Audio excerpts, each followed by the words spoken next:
Tonight, an Eastern Ontario landmark up in flames, burning the structure that held decades worth of memories. Canadians with Cuban heritage living in the capital question what's next for the island nation they also call home after turmoil in Venezuela. Plus, zooming around on a homemade Zamboni, we share the story of a uniquely Canadian do-it-yourself project that has been a labor of love for the last decade.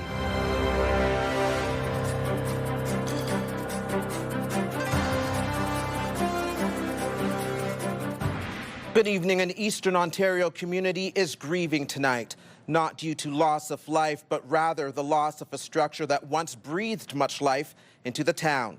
The Douglas Trading Post, which was once the iconic Douglas Tavern, has been ravaged by fire. Aside from rubble, very little remains. Firefighters were called to the building around 8 o'clock last night. It is located on Queen Street in Douglas, which is about 120 kilometers west of downtown Ottawa. CTV's Dylan Dyson has more on the memories that still live in the hearts and minds of many. More than 100 years of history and memories gone up in flames after the building once known as the Douglas Tavern burned to the ground. Devastated. Devastated is a very good word. Lost. Most recently, the building had become the Douglas Trading Post and Diner. Owners Amanda Todd and Dan Peters now left with nothing but the clothes on their backs. Like a rolling stone now. We have no home, we have no life, we have no business. Yeah. It's kind of all free.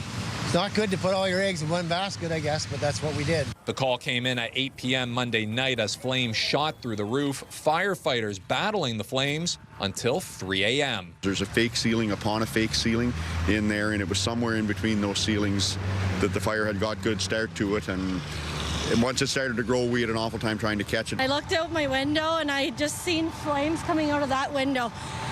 It scared me, and it was a total shock. There was a line from Smoke on the Water that resonated with me. They burned down the gambling house and it died with an awful roar. There were no injuries, but this community is in mourning. It was like watching somebody that you love die. It was a part of us. The Douglas Tavern and Hotel was once the hub of the community, known for its iconic St. Patrick's Day celebrations.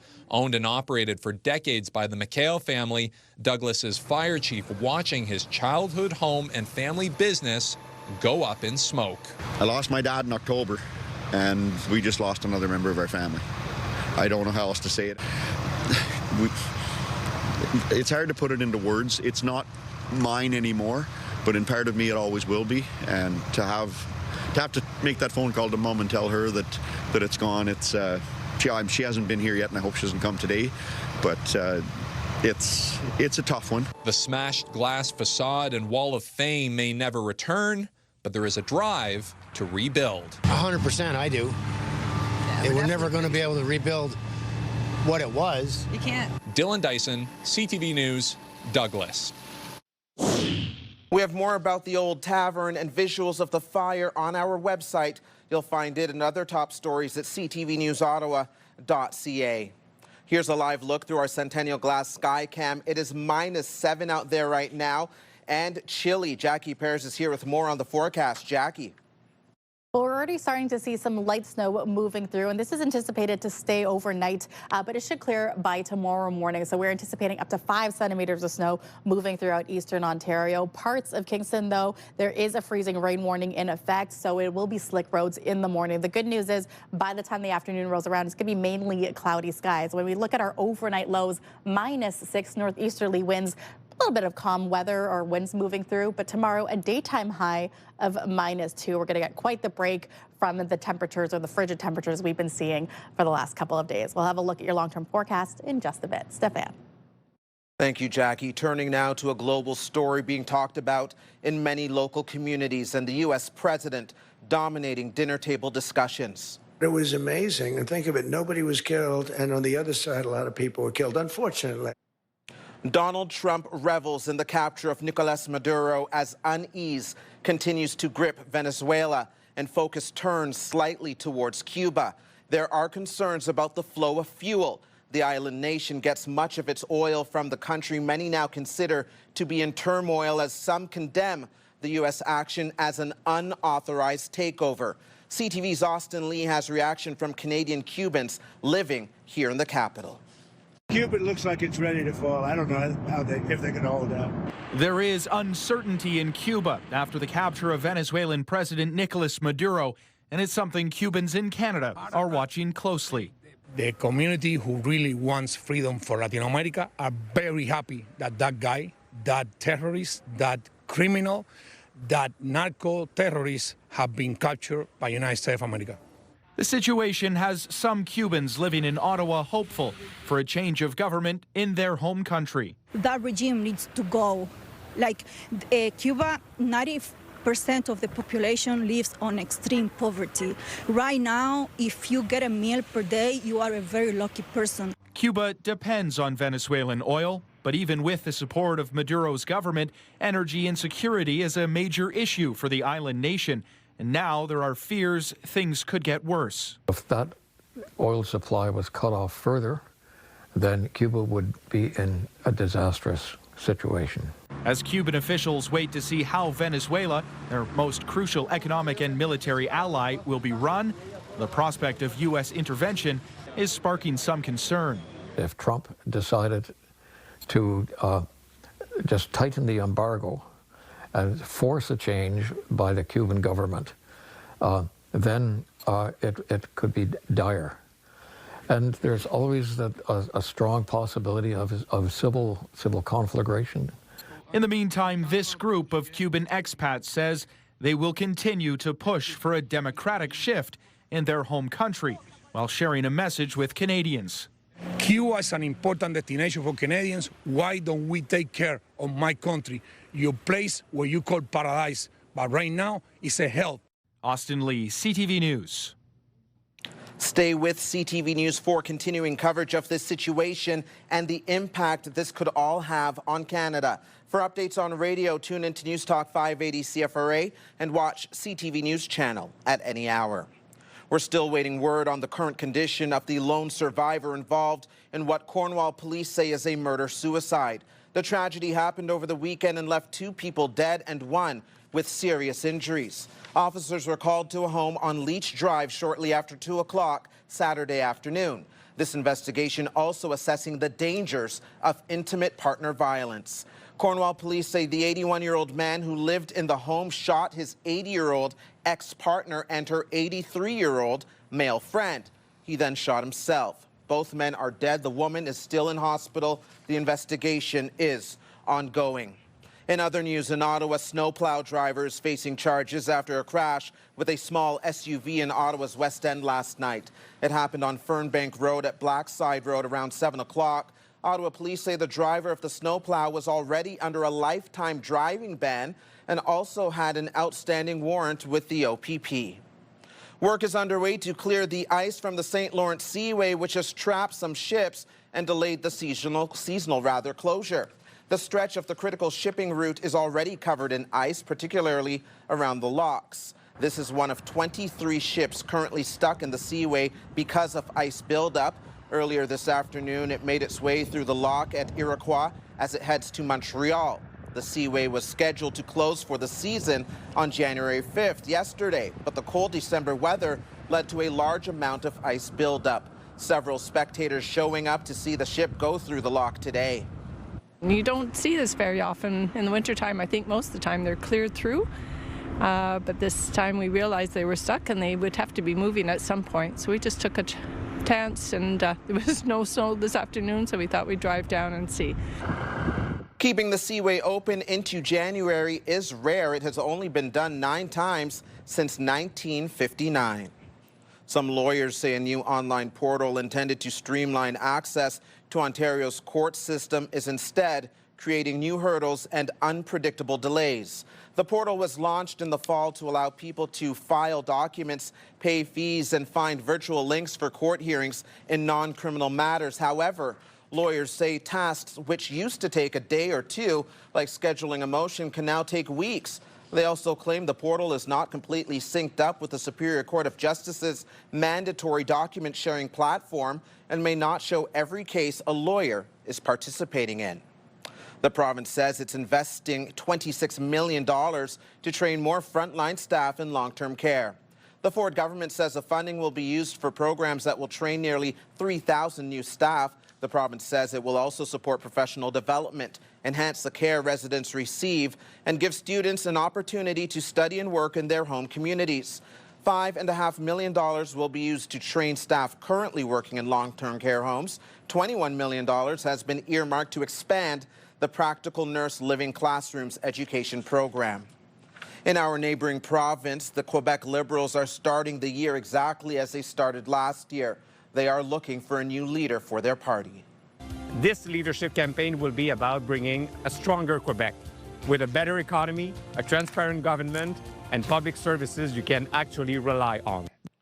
Today, the first candidate came forward, and it is a name familiar to anyone who followed last year's leadership race. Charles Milliard is trying again after he narrowly lost the previous Liberal leadership race to Pablo Rodriguez. The rapid downfall of Rodriguez was triggered by allegations of illegal financing and a clash within the parliamentary leader. And I'm so excited to compete here. Coming up, the champs lace up and fans wait to hear who will be representing Canada at the Olympics. You're watching CTV News at 11:30 with Stefan Keys. Taking a live look at the roads right now, evening snowfall likely impacting road conditions this hour. Several drivers saying they've had to reduce speed because of the slush. It's time now to take another look at the forecast. Here's Jackie. So we have a little bit of snow moving through the overnight. I'm anticipating about 5 centimeters of snow moving through. It should clear by tomorrow morning, where there is still a chance of flurries lingering, starting things off at -5, but it's going to be mainly cloudy skies for most of our Wednesday. The daytime high about -2, so looking for that reprieve from the frigid temperatures that we've had from the last couple of days. Tonight's low across eastern Ontario, very similar temperatures sitting around -5, -7, slightly warmer down by the lake, -3 in Kingston, -2 in Trenton. And as we look towards Montreal and Mont-Tremblant, temperature is sitting between -6, -7. Conditions mainly clear as we look to our friends in the east part of the province. Now, as we look here for tomorrow's highs, -2 for Ottawa, about -1 along the Seaway, -3 along the valley. So this is good news. We are only going to get warmer as we continue into Friday. Taking a look now, Thursday, daytime high 1 degree, dry conditions with a mix of sun and cloud. It is Friday, though. While we will have 5 degrees as the daytime high, we are anticipating rain moving through, and the early forecast shows rain could anticipate between 3 to 5 millimeters. Thank you, Jackie. Canada's top figure skaters are in Gatineau this week for the 2026 Canadian National Skating Championships. It's all leading up to Sunday, when Team Canada will announce which skaters will be competing at the Winter Olympics. Here's CTV's Peter Sperling with more. There's excitement on the ice in Gatineau. And I'm so excited to compete here. Figure skating champion Leah Cho looking forward to competing at the 2026 Canadian National Skating Championships. My favorite part of competing is showing everyone how much I love this sport, and it's just performing and jumping. The event taking place this year at the Slush Puppy Center. This is the biggest event of the year for us. You know, this is a junior and senior competition. 300 athletes from across the country competing in singles, pairs, ice dance, and synchronized skating. Now, if you want to get up close to the action, there are several events every day this week, with many looking forward to Sunday, when we find out who will represent Team Canada at this year's Winter Olympics. Nationals is always a big deal, but every 4 just gets a little more attention. We just appreciate seeing the figure skating in person. For Kathy White, who drove from Toronto, attending is a tradition. We've been coming to the Canadian National Figure Skating Championships every year since 1992. I'll tell you, there's some awesome signatures on this. Tom Ray not here to add autographs to his flag, but cheer on skaters. You know, if we run into some, that'd be great. But no, it's not really that I'm trying to get more signatures. I want to wave it for them. Goals and excitement for fans and athletes. I think I did very well. This was my best skate of the season, so very good timing on the national stage. I really hope I could see myself competing in the Olympics one day, and also competing at Worlds and representing Canada. Peter Sperling, CTV News. What we like about it, it's the same shape as a real Zamboni. Coming up, a uniquely Canadian do-it-yourself project. The story of one man's ice grooming machine he made all by himself as a labor of love.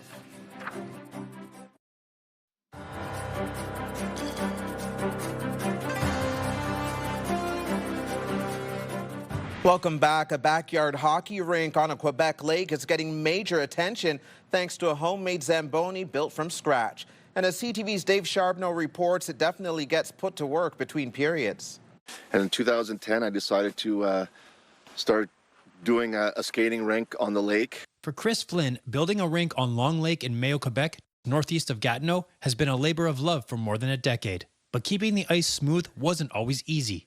Until now. The last year, year or two, Stefan has helped me to take it to another level.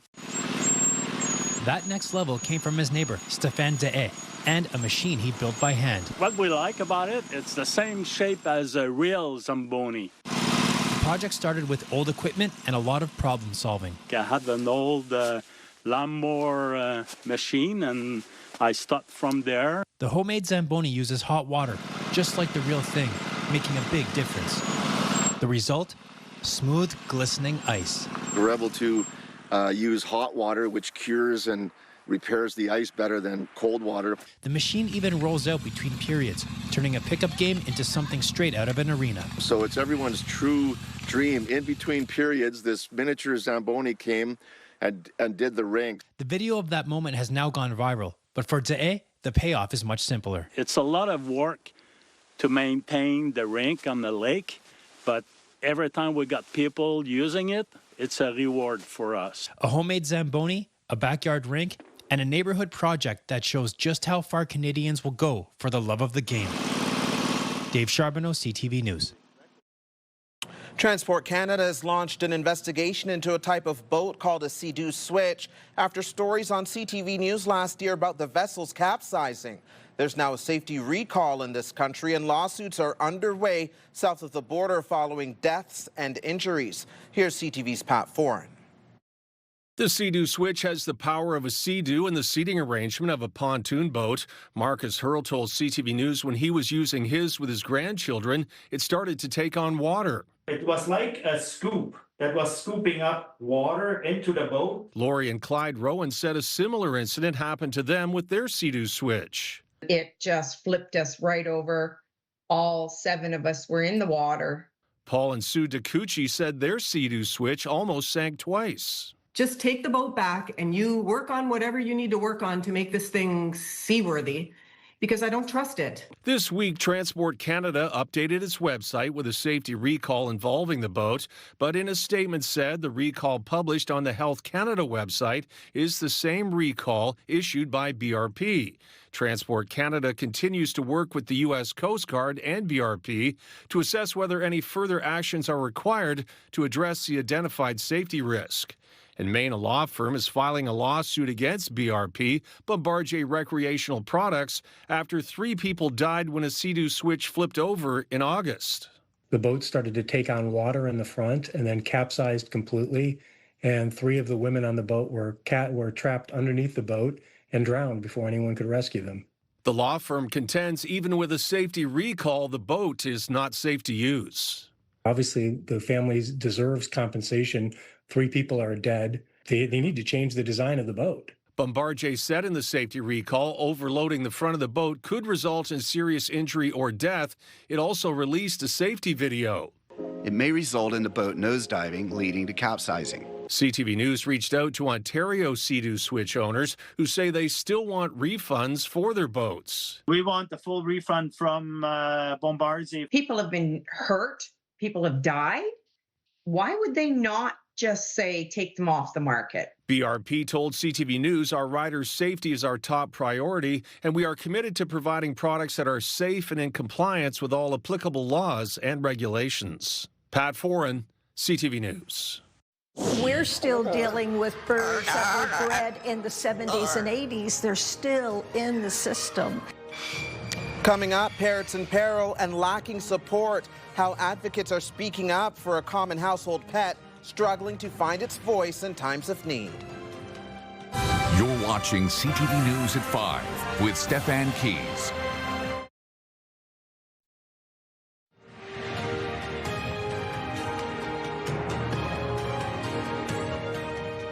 Animal rescues warn a parrot crisis is growing in Canada as resources shrink and needs grow. That's why the largest parrot rescue in Eastern Ontario is launching a pilot program aimed at stopping the problem from getting worse. CTV's Caitlin Wilson has more. Hi, Sammy. It's snack time, and at 71 years old, it's a routine Sammy knows by heart.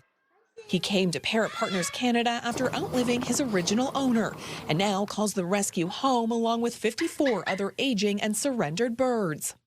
We get them from all walks of life all the time, and we generally get up to about 5 a week inquiries. Will you take my bird?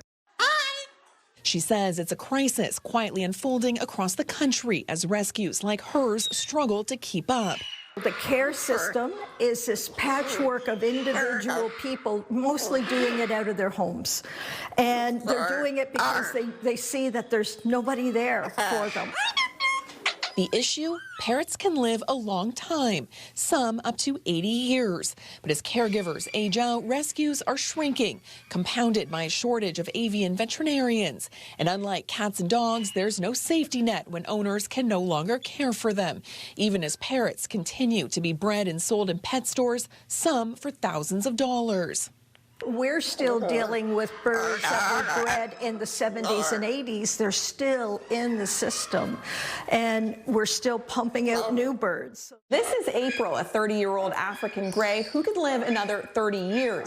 That's why the organization is testing a 3-year pilot project, the first of its kind, to see whether having a plan, a guaranteed place to go, and early support can stop the parrot crisis from worsening.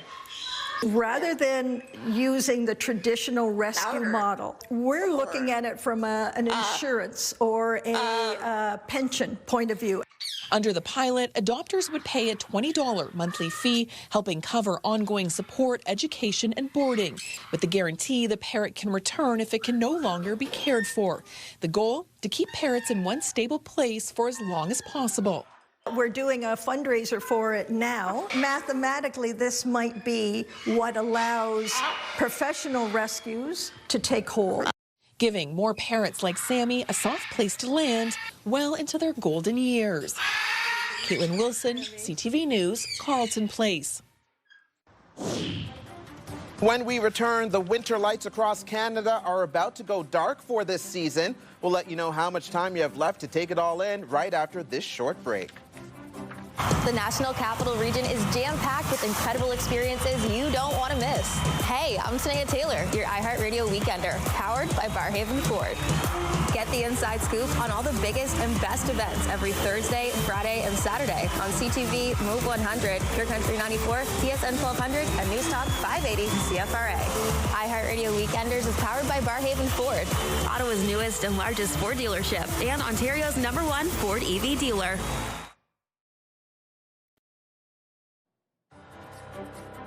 Here's another live look through our Centennial Glass Sky Cam. It is -7 out there right now. Factor in that wind chill, feels more like -14. Now for one final look at the forecast, here's Jackie. Much milder conditions when you start off your Wednesday. -5 is what we're starting off with a chance of some flurries, but mainly cloudy is the anticipated conditions for our Wednesday. We're getting to a daytime high of -2, and yes, temperatures are going to get much warmer. 1 degree is the daytime high for Thursday, mix of sun and cloud. Friday, 5 degrees is going to be the daytime high, and then we're going to get back to seasonal, where Saturday is going to be 1 degree. So if you want to skate the canals, all 7.8 kilometers, you want to do that in the next couple days or so, because it might shorten by the time we get to Friday. Thanks, Jackie. Finally for us tonight, the dazzling lights that help to bring holiday magic to the capital are about to be turned off until next winter. Winter Lights Across Canada helps to illuminate some of the most prominent areas in the National Capital Region. Around 300,000 lights are installed at monuments like the National War Memorial, Confederation Park, the Supreme Court of Canada, and Jacques Cartier Park in Gatineau. According to the NCC, you can enjoy the festive display until Friday. A few days left. That is CTV News for this Tuesday, January 6th. CTV News continues online anytime with our digital team keeping you up to date at ctvnewsottawa.ca. You can also watch our newscast live on the CTV News app, and for news on the go, listen to News Talk Radio 580 CFRA. For all of us here at CTV News, thank you so much for watching. Have a wonderful night and stay safe.